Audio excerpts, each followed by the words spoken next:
Ayun, magandang hapon mga ka-hunters. Testing natin to. Itong nabili nating bagong pellet. Sabi ng karamihan, maganda daw to eh. Pwede na!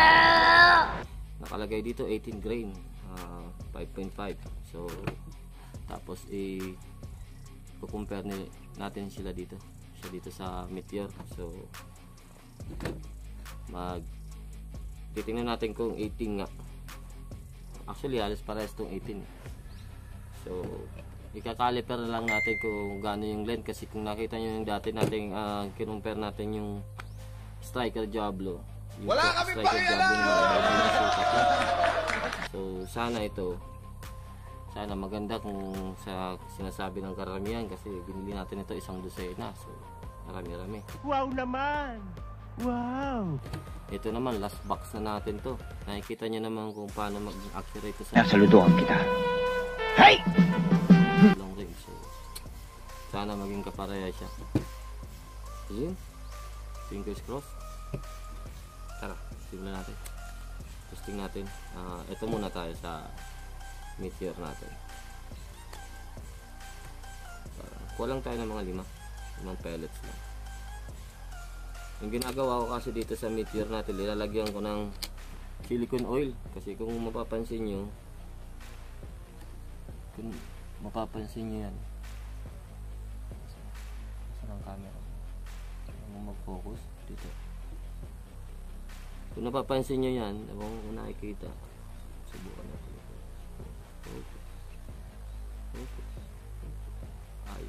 Ayun. Para siyang dry. Kung parang dry, may parang white na something kaya linalagyan natin ng silicone oil para at least maging smooth siya sa barrel natin. So yun, tara subukan natin to grams, grain.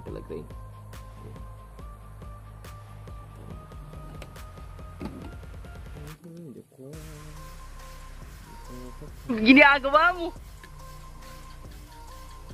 20, 18, 20. Hindi naman to accurate na natin, mura lang kasi yan eh. Magka 20 siya. So, siguro mga 19 point something tong bigat nito. Kasi wala tong 19. So, pwedeng mga 19 plus to, kaya kino-consider niya as 20. Yun. Tapos yung haba nito 0 natin, kita ba?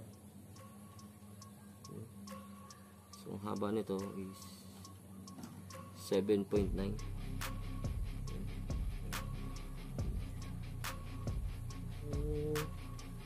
Hindi nag-record pala to. Hindi nag-record pala yung isa. So ito 7.9 yung haba niya. Tapos parang 19 point something, ulitin natin dito. Yung 20. So parang 19 point something yan. Yun ang sira ng phone natin. Minsan namamatay yung recording niya. Yun, lahat yan ganyan. So 7.9 to halos lahat. Yan.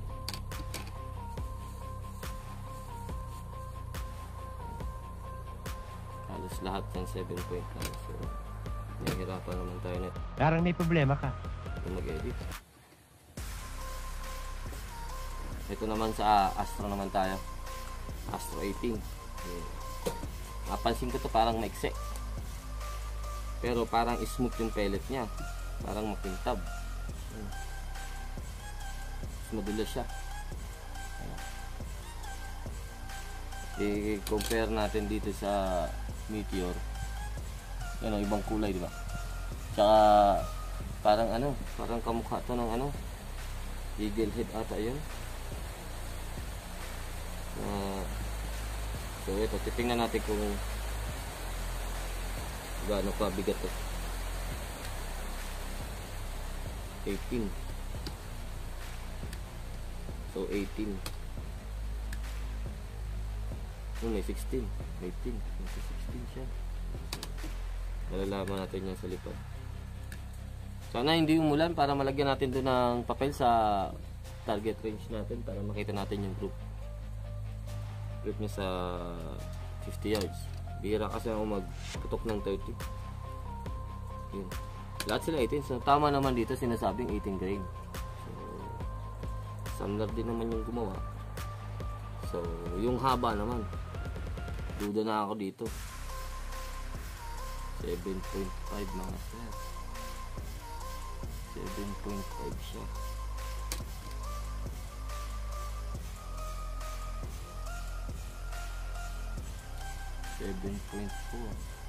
Yung mga pellet na ayaw natin dun sa striker Diablo. 7.5 sir. Sana sa design niya maganda pa rin lumipad kahit maikse. Ewan ko lang kung malakas yung penetration nito pag lang ulan. Magyaan yun, 7.5. So mas marami siguro yung 7.5 niya. Assume na lang natin sa 5 pellet, isa lang yung 7.4 niya. So yun, test natin to sa range. Tapos hopefully sana maganda yung kalabasan. Sana ilagay natin tong isa, ikabit ko ng scope cam para makita natin yung ano, or kaya kasi hindi ko pwede iwan doon yung phone mo. So, or titingnan lang natin yung group. Mag-scope cam lang ako ng saglit tapos titingnan natin doon yung group na mangyayari. Makalagay tayo doon ng target. Yun, maraming stay tuned. Hindi pa tayo tapos. Testing natin to. So, compare natin tong dalawa. So dito may tiwala na ako. Actually ngayon may pinabagsak pala akong isa. So tiwala na ako dito sa Meteor. Ito na lang, bagong bago, hindi pa ako actually first time ko to. So yung striker Diablo nakadalawang beses na ako nag-order na yun. Una kong in-order is yung box niya puti, tapos malaki talaga yung pellet niya, so kailangan natin i-resize. So yung ano naman, yung pangalawa kong order, maganda naman sana, akala ko yung ano, parang ganito din, pero yung na-resize ko na, iba-iba pa lang sukat niya. So kaya hindi ako tumatama ng maganda pag mga long range or ano. May mga magaganda siya, may napapansin kasi ako magandang lumipad na pellet, pero may mga umiikot din. So napansin ko hindi pala magkaparehas yung size. So yun, sa scope ko na tayo. Magsisimula na tayo sa group test natin. Sa bibigyan natin ng tig-5 putok ng Astro tsaka Meteor. Yung dito lang tayo sa 45 yards. Hindi ko na trust din kasi yung mga gamit. Yun, 45 yards, 45.3. Paano ba to? Saglit lang, lipat ko sa kabilang cam.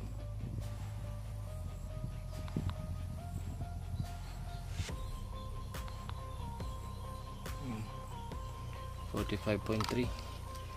So yung sa left side is Meteor, tapos yung sa right side Astro. So yun, tingnan natin. Try natin Meteor muna sa kabila. So target natin. Yan. So Meteor pellets straight from the box, walang lube para patas. First shot.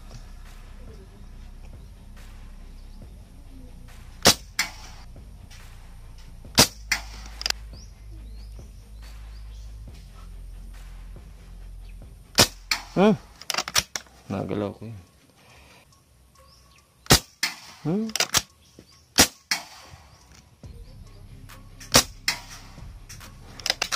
Astro.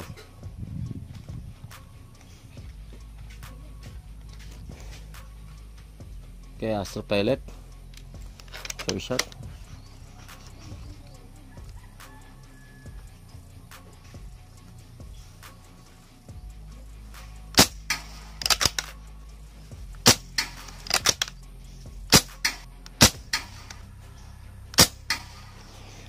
Yun. Ngayon parang nagbago na ang isip ko. Isa pa. Ganda.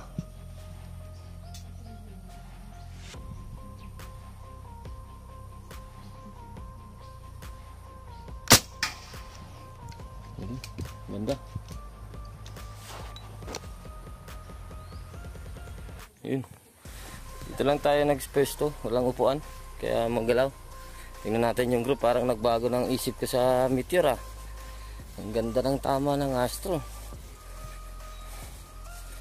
Maraming salamat sa mga nanonood at nagsuporta sa ating YouTube channel. Yun, kung bago ka pa lang dito sa ating channel, pwede mo nang i-hit yung subscribe button dyan, i-like, share, at mag-comments ka na din. Tapos huwag mo kakalimutan yung bell para lagi kang ma-notified sa mga bago nating uploads. Ito, tinitesting natin dito yung Astro tsaka Meteor. Ito na yung Astro tsaka Meteor. Yun, ganda oh. Ito yung Meteor, tama niya. Ito yung aim point natin. Ito nagalaw ko, tapos sumunod ito, tapos ito yung pumapasok. Pero ito yung Astro niya. Unang putok natin dito tumama, tapos ayan na, 5, bali 6 yung binigay natin dyan.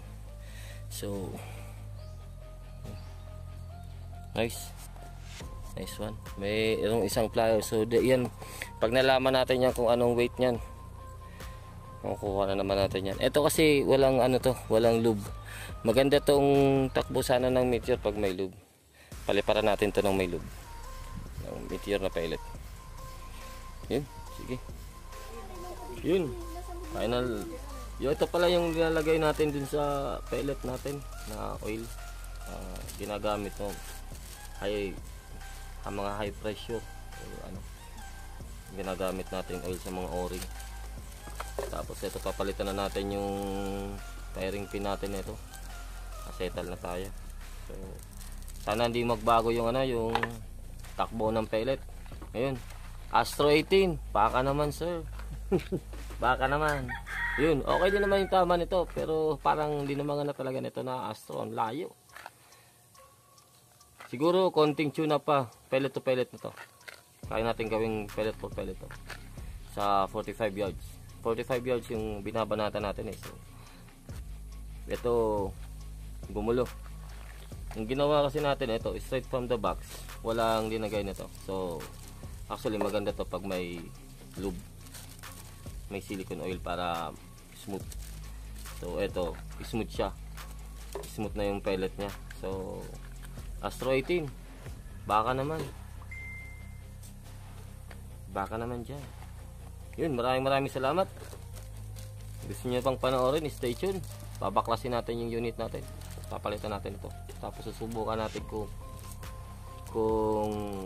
anong kalalabasan, kung ganun pa rin yung accuracy nila, kung dalawa o kaya kung pag tumaas ng konti yung tama natin dun sa nauna kanina na group, so ibig sabihin lumakas. So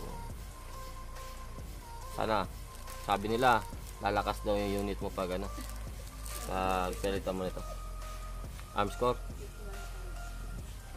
Salamat sa seller, ganda, malinis, mainis, pero ilalapat pa natin to dun sa valve.